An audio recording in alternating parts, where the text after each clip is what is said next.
Academic Excellence presents Curriculum Design, a short. At George Brown, curriculum development starts with backwards design.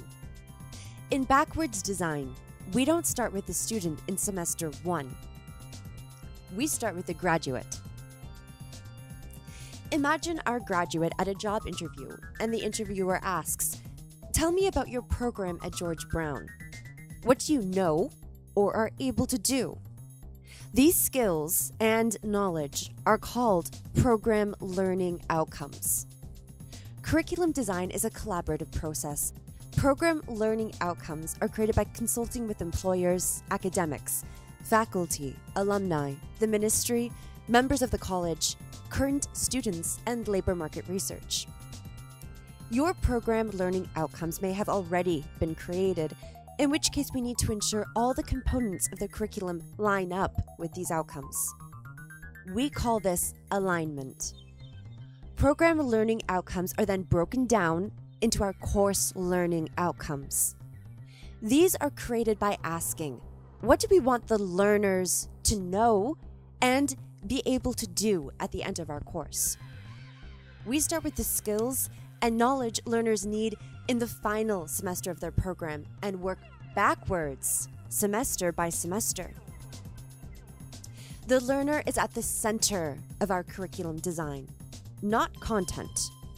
Next, we design the assessments.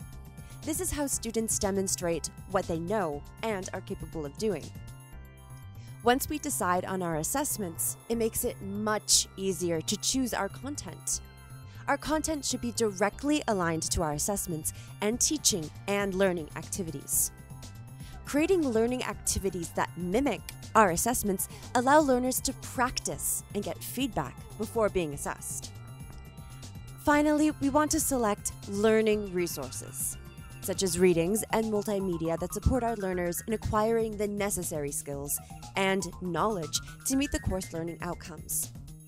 Program learning outcomes, course learning outcomes, assessments, learning activities, and learning resources. All are interconnected, meaning a change in one area impacts all the others.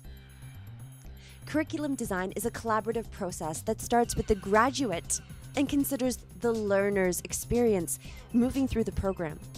So when developing any part of the curriculum, we need to think about the multiple pieces that impact the student learning experience. The curriculum is constantly shifting, realigning, and readjusting. And there you have it. Curriculum design, a short look at a not-so-short process.